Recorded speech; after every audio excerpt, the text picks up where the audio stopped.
Right, we've got to a point in the painting now where the face, the neck, the shoulders, and the dress have all been painted. Um, what remains is to paint the door against which Magdalena is standing, and to paint her hair.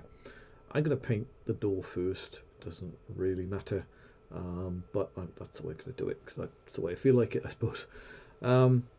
Now, to do that, I want to choose a brush which has got a low wetness and a low mix, because I want to keep the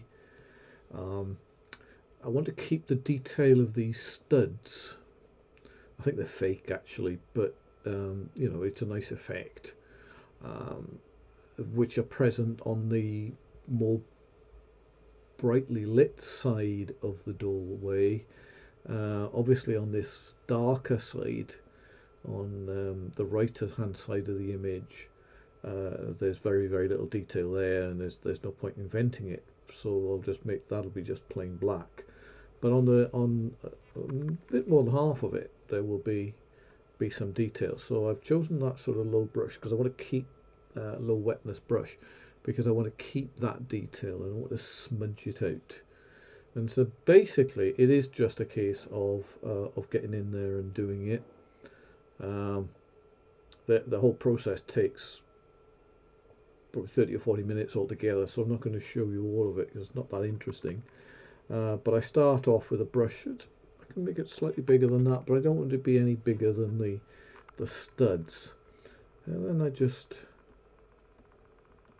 a question of going around. You've got to be a bit careful near the edges because Photoshop can throw in some little bug thing there.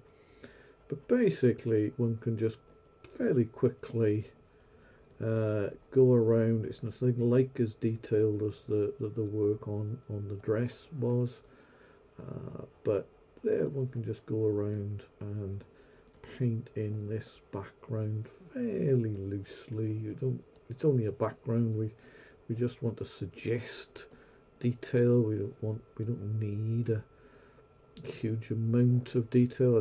Neither do I want any particularly bright spots, so I did sort of paint one out a little bit there. And when you're painting these very dark colours, it is hugely difficult to see where you've gone, so it is very important just to go back and check.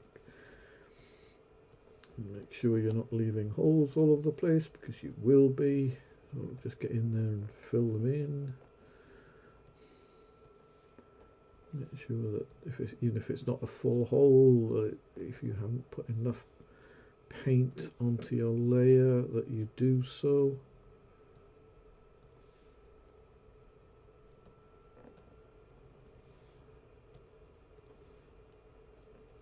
And like I say, the whole process can take 30 or 40 minutes for this.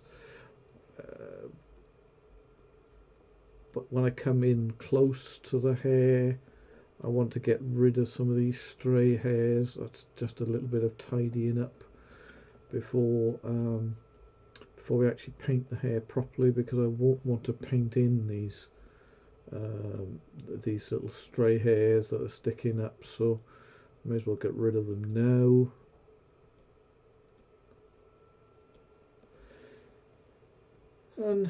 And one just carries on like that in the more detailed side of the door. When one comes over to the other side of the image, to the darker side of the doorway, there is this sort of strange reflection. I don't quite know where that came from, but what caused it, but I don't want it there. So it's a case just of getting it out, knocking out these stray hairs as well while I'm over here. I can leave that little bit of a stray reflection in there. Get rid of all these little stray hairs. Here's what do I know when I'm painting out the background. And again, it's just a question of going all over and doing that, and it very, very time consuming to go back and check that you haven't got rid of all of the gaps because you can't see black on black sort of thing.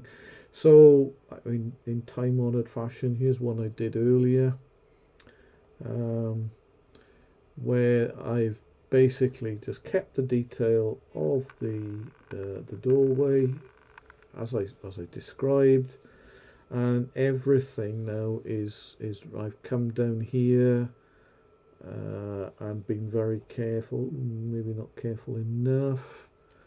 Can just see a couple of things here where I could usefully come back in and